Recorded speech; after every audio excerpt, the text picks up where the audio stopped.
The hail came through Cedar Fork just after supper, and by the time it stopped, Thaddeus Rourke's roof had a hole in it the size of a washtub.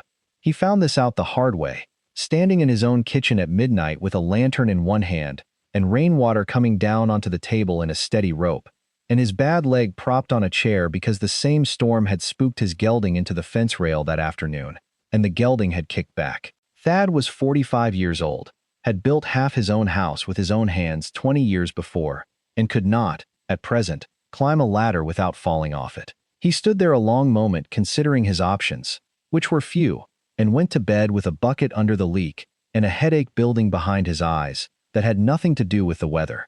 Addie Prentiss heard about the roof from his daughter Sarah, who came running across the 2 fields that separated the Prentiss timber yard from the Rourke place before breakfast. Out of breath and half laughing.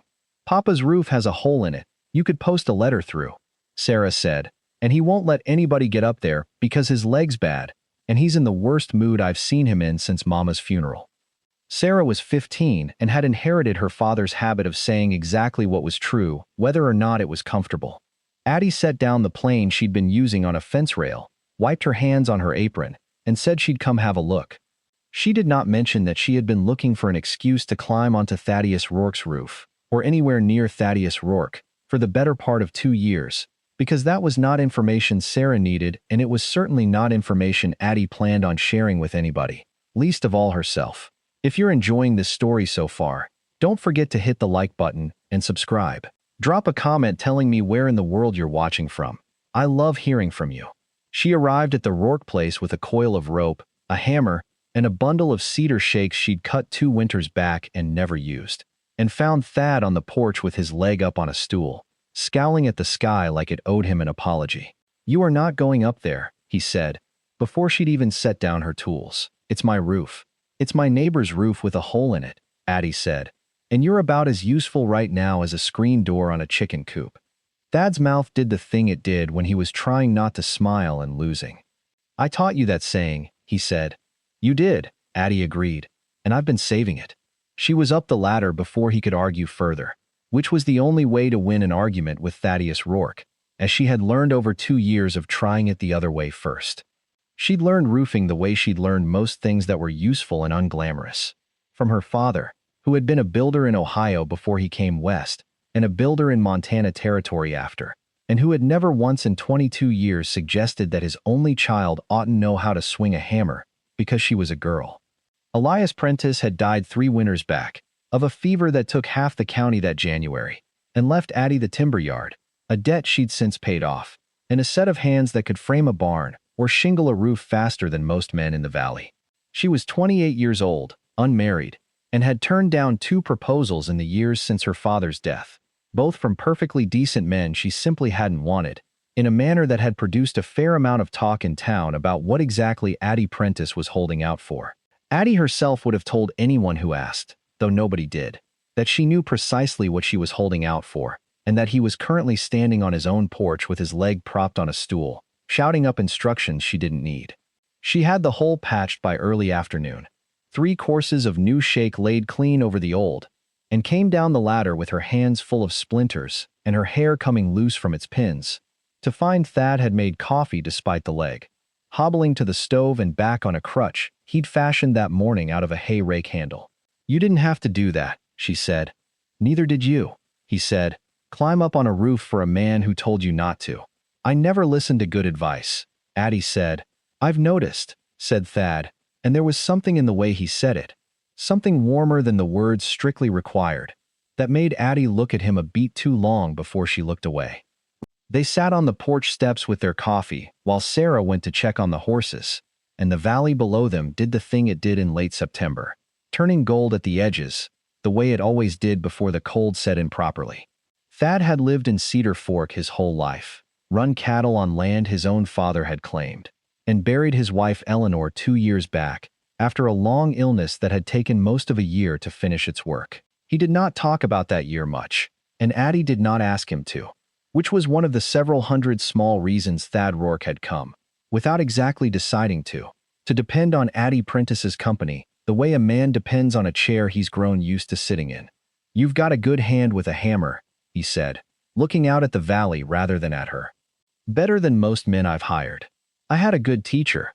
You did, Thad agreed. And then, because the silence had gone on a beat too long and he was a man uncomfortable with silences, that meant something. He said, if I were 10 years younger, I'd ask you to stay on and fix the barn too. He said it lightly, the way he said most things that mattered to him, wrapped up so well in a joke that a person could take it however they liked.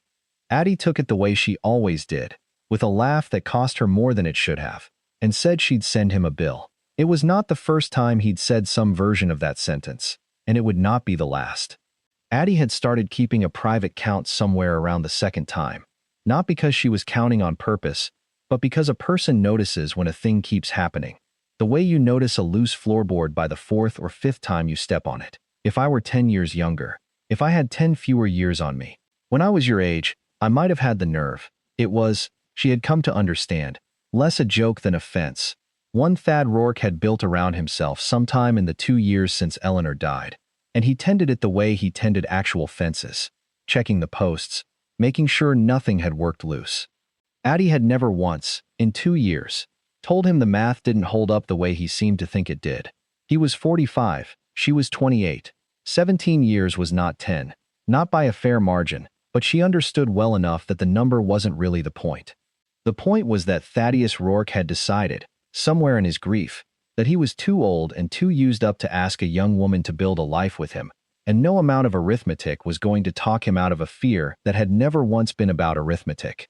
Through that October, she found reasons to be at the Rourke place more often than a person could reasonably explain by roof repair alone. She fixed the hinge on the springhouse door. She showed Sarah how to true a wagon wheel, which was a skill Sarah took to with an enthusiasm that made Thad mutter about raising 2 carpenters instead of 1 daughter. She stayed for supper more evenings than she went home to eat alone, and Thad, for his part, started appearing at the timber yard on errands that could have waited, or been sent with Sarah, or not have happened at all. He fixed a sagging gate she'd been meaning to get to for a year. He brought over a haunch of venison after a hunt, and stayed to help her butcher it, which was not a task that required 2 people, and both of them knew it, and neither of them said so. They argued, comfortably and often, about lumber grades and cattle prices, and whether a man ought to plant winter wheat on the north slope, arguments that had the particular quality of being about nothing at all and everything at once, the way arguments are between 2 people who have stopped needing a reason to talk to each other. The town noticed, because towns always notice. Constance Whitlock, who ran the mercantile and had strong opinions about most things, took to remarking that she'd sold more coffee and flour to the Rourke place in the last month than in the previous 6, and that a man didn't generally need that much flour unless he was feeding an army or courting somebody who liked to bake. I'm not courting anybody, Thad told her, the one time she said it to his face, and Constance looked at him over her spectacles with the patience of a woman who has watched this particular kind of foolishness play out many times before, and said only, no, of course not. Old Silas Boone, a widower rancher out past the North Fork with a reputation for being direct in a way some found refreshing and others found exhausting, took a different view of the situation entirely, which was that Addie Prentiss was an unmarried woman of sound property and sounder character, and that Thad Rourke's evident hesitation left the field open to a man with fewer reservations about his own age, which Silas, at 51, had apparently decided not to have. There was, in the middle of that month, a particular Tuesday evening that Addie would remember longer than most of the others, because it was the evening Thad told her, unprompted and without his usual careful lightness, about the year Eleanor had been sick. He did not tell it the way a man tells a story he has rehearsed. He told it the way a man tells something he has been carrying alone for a long while and has finally decided to set down in front of somebody he trusts to help him carry it. He talked about the long months of watching a strong woman go quiet by degrees, about Sarah at 13 learning to sit with her mother through the worst of the nights because her father could not always manage it alone, about the particular silence of a house afterward, how a place can be full of furniture and still feel entirely empty. Addie did not offer him comfort of the easy kind, did not tell him it would be all right, or that time healed everything, because she had learned enough about grief from her own father's death to know those words rarely helped the person carrying the weight. She simply listened and stayed until the lamp burned low, and when she finally rose to go home, he walked her the 2 fields back to the timber yard in the dark, without either of them remarking on it, which was, she understood later, The night the ground between them had properly shifted, even if neither of them said so yet. Constance Whitlock, for her part, ran a small and largely accurate intelligence operation out of the mercantile counter and reported to her husband most evenings on the state of what she called, with some relish, the Rourke situation. "He bought butter today," she said one such evening, "and he does not need butter. Henry, the man keeps his own cow." "Maybe he wanted butter," Henry said, mildly, from behind his newspaper. "Nobody wants that much butter," Constance said, with the flat certainty of a woman who has run a store for 11 years and understands the true meaning of a customer's flour order better than the customer does himself. She was, on this point as on most others concerning her neighbors, entirely correct, and took considerable satisfaction in being proven so once the engagement was finally announced. Sarah, who at 15 had opinions about everything and no patience for adult foolishness, was the one who finally said something out loud. She caught Addie alone in the yard one afternoon, while Thad was up at the north pasture, and said, without preamble, "You know he says that thing about being 10 years younger because he's scared, not because he means it." Addie, halfway through coiling a length of rope, went still. "What thing?" she said, which was not a denial so much as a delay. "The 10 years thing," Sarah said, with the specific bluntness of a girl who had inherited it honestly. "He said it to Mr. Boone too, when Mr. Boone asked why he didn't just ask you himself. He said, 'She's got her whole life ahead of her, and I've already had mine.'" Sarah looked at Addie steadily. "That's not true, is it? That he's already had his life?" "No," Addie said, low enough that it came out rougher than she meant it to. "It isn't." Sarah nodded, satisfied, the way a person nods when a suspicion has been confirmed, and went back to the horses, leaving Addie standing in the yard with the rope forgotten in her hands. If you're hooked on this story, make sure to subscribe and turn on notifications so you never miss an upload. Your support means everything and helps me bring you more emotional stories like this one. The Harvest Social came in late October, held in the church hall the way it was every year, with more food than the tables could hold and fiddle music that started slow and got faster as the evening wore on. Addie came with Constance, wearing the green dress she'd made herself 2 winters back and rarely had occasion to wear, and found the hall already half full of the particular warm chaos of a community that has gotten its crops in and is feeling generous about the fact. Thad arrived later, in a clean shirt, with Sarah, and spent the first hour of the evening the way he spent most social occasions, standing near the wall with a cup of cider and the general demeanor of a man waiting for an acceptable moment to leave. The fiddler that year was old Amos Pruitt, who had played every Harvest Social in Cedar Fork for 30 years and knew, better than anyone in the hall, how to read a room and choose his songs accordingly. He struck up something slow and old-fashioned early in the evening, the kind of tune that gave couples an excuse to stand close and say little, and more than one pair of parents in the hall exchanged a glance over their children's heads, the particular knowing look of people who have seen a great many of these evenings and can generally tell which ones will be talked about the next morning at church. Silas Boone found Addie near the refreshment table and asked her to dance, and Addie, who had no particular reason to refuse and every reason to be polite about a neighbor, accepted. He was a fine dancer, direct in conversation the way his reputation suggested, and somewhere in the second turn around the floor he said, without much preamble, that he'd been giving some thought to asking her to consider a match between them, being as they were both unattached and both of an age to know their own minds. Addie, startled into honesty, said she was flattered, but that her mind, such as it was, seemed to already be made up about somebody else. Silas took this with good grace, said he'd suspected as much, and added, with a look across the room, that the somebody else in question ought to get on with saying so before a more decisive man beat him to it. Across the hall, Thad had watched the dance from the wall with an expression he was not aware was visible on his face, an expression Constance Whitlock, standing nearby, described to her husband later that night as a man watching his own house catch fire and trying to decide whether he had any right to be upset about it. When the dance ended and Silas walked Addie back toward the refreshment table, Thad found himself moving before he'd decided to move, and arrived at her side with more urgency than the moment strictly called for. "Having a good evening," he said, which was not really a question. "I am," Addie said. "Mr. Boone's a fine dancer." "He's a fine man," Thad said, in the tone of a man agreeing to something he did not enjoy agreeing to. Addie looked at him a moment, weighing something, and then said, lightly, the way he always said things that mattered to him. He asked if I'd consider a match. I told him my mind was already made up. He seemed to think the fellow I'd made it up about ought to say something, one of these days, before he loses his chance to a more decisive man.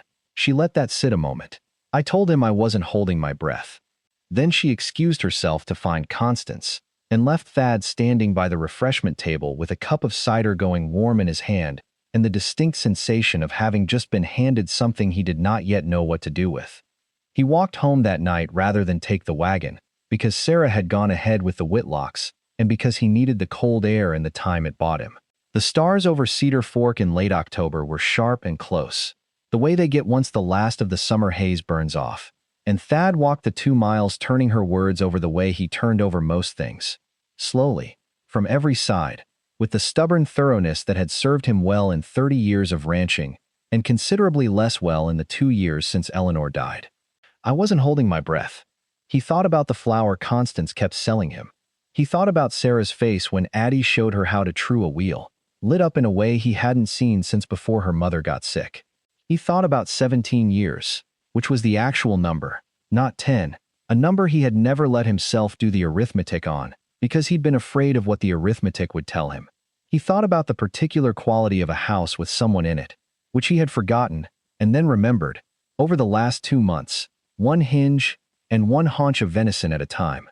He stopped walking somewhere past the second fence line and stood in the road a long while, looking at the stars, and admitted to himself, finally and without the joke he usually hid behind, that he was in love with Addie Prentiss and had been for longer than he'd let himself notice. And that the 10 years he kept talking about had never been a real number, so much as a door he was afraid to walk through, because the last time he'd walked through a door like that, it had cost him everything. Eventually, the way love always eventually costs you something.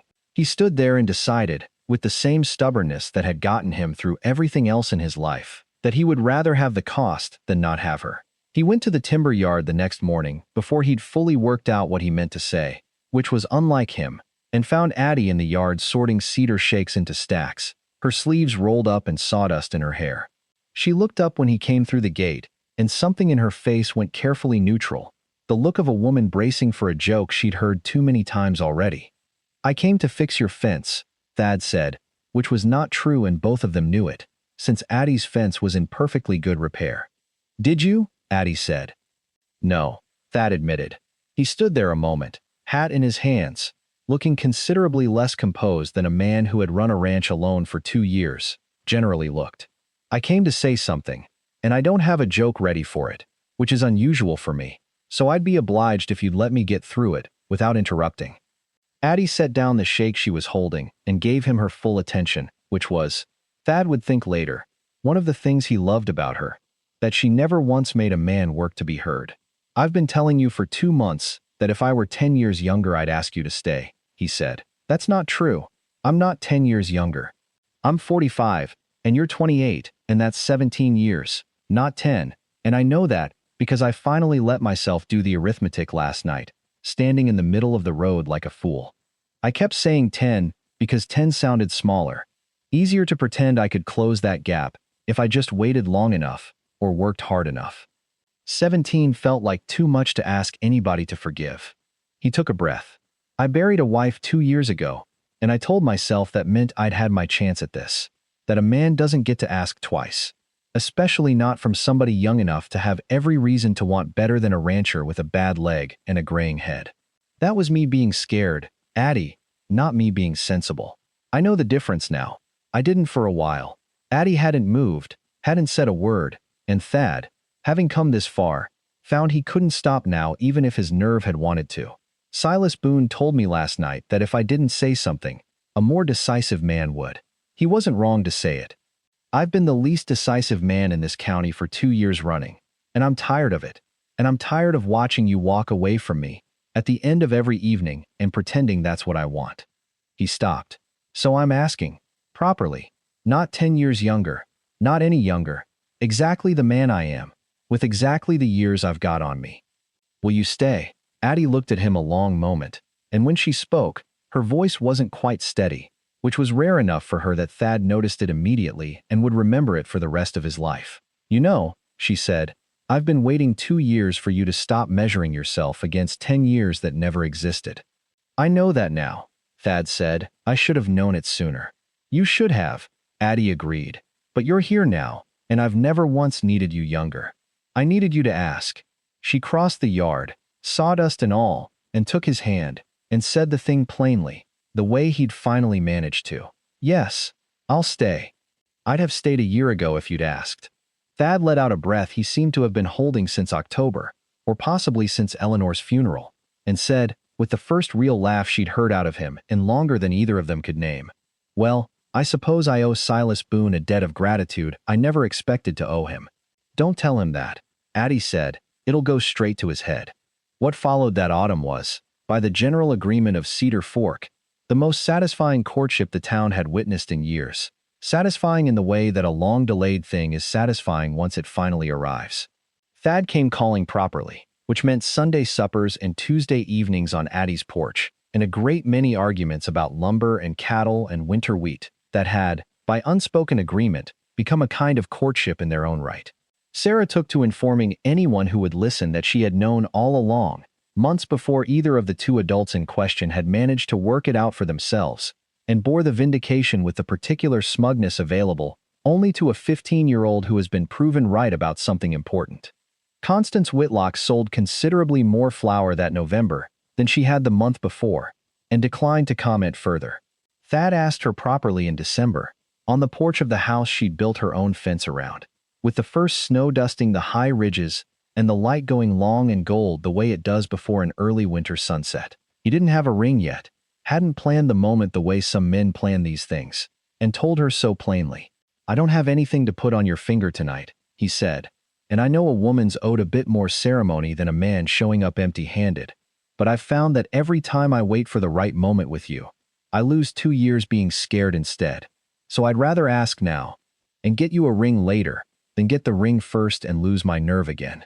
Addie laughed, the real laugh, the one that had started costing her something the day she stopped bothering to hide it. "Thaddeus Rourke," she said, "that is the least romantic proposal I believe I have ever heard." "I expect it is," Thad said.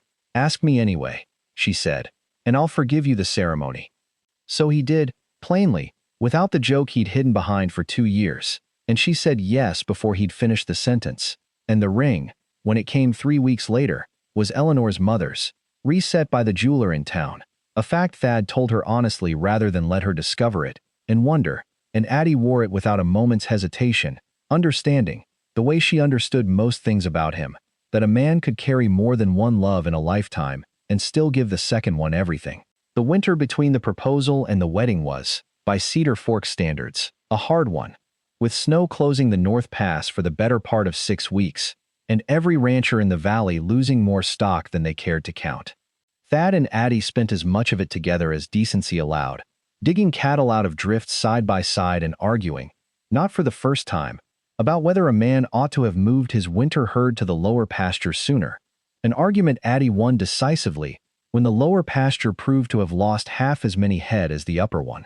Thad conceded the point with the particular grace of a man who had learned, over the preceding months, that conceding to Addie Prentiss cost him considerably less than he had once assumed it would. They were married in February, in the church hall where the harvest social had been held, with more of the town in attendance than the hall was strictly built to hold. Addie wore a dress of her own making, deep blue rather than white, because she said plainly that she saw no reason to pretend at an innocence she'd never claimed, and no shame in that fact either.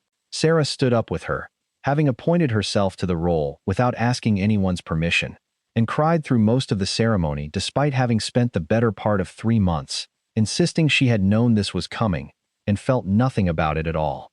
Silas Boone attended, danced once with the bride at Thad's own insistence, and told anyone who'd listen afterward that he considered himself the man responsible for the whole affair, a claim Constance Whitlock allowed him with visible reluctance and considerable eye-rolling.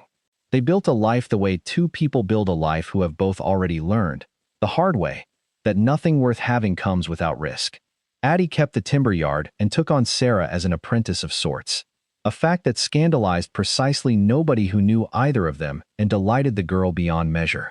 The Rourke ranch prospered under two sets of capable hands rather than one, and the barn Thad had once joked about needing fixed got its new roof the following spring, laid by Addie herself, with Sarah handing up shakes, and Thad, leg fully healed by then, supervising from the ground with a great deal of unnecessary commentary that Addie ignored exactly as much as she'd always ignored his advice, which was to say completely, and with evident affection.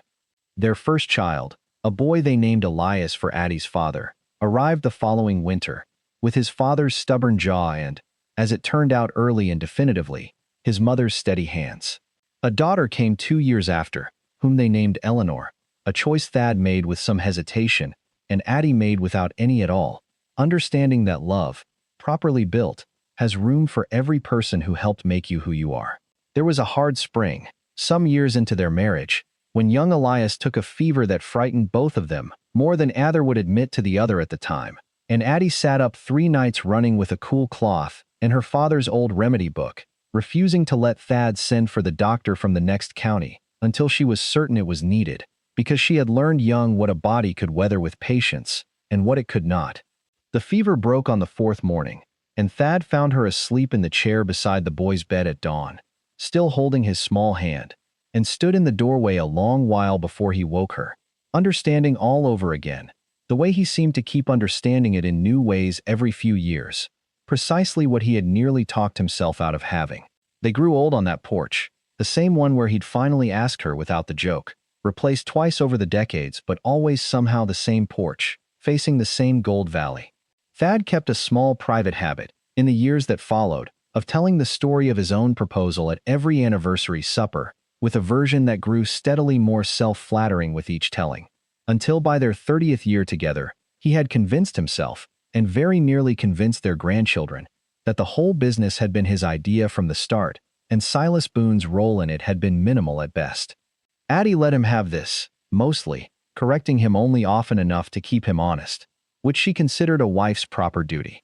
On the evening of their 40th anniversary, sitting together in the last of the September light with the valley turning gold the way it always did that time of year, Thad reached over and took her hand the way he had 10,000 times since that morning in the timber yard, and said, with the dry humor that had never once left him, "You know, I still think about it. 10 years younger, I wonder some days what I'd have made of you if I'd had the nerve at 35 instead of 45. Addie looked at him, silver-haired now herself, her hands still steady, still capable of climbing a ladder if the occasion called for it, and said what she had been waiting a decade to say back to him. "You'd have made nothing of me at 35, she said. "I was 18.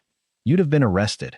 Thad laughed, the real laugh, the one she'd spent 2 years waiting to hear regularly, and said that was, on reflection, a fair point, and one he wished somebody had raised at the time. Sarah, grown now with a family of her own 2 valleys over, still told the story every Christmas to anyone who hadn't heard it, embellishing it a little further each year, until the hole in the roof had grown, by her 40th telling, to a size that would have taken down half the house. Nobody in the family ever corrected her.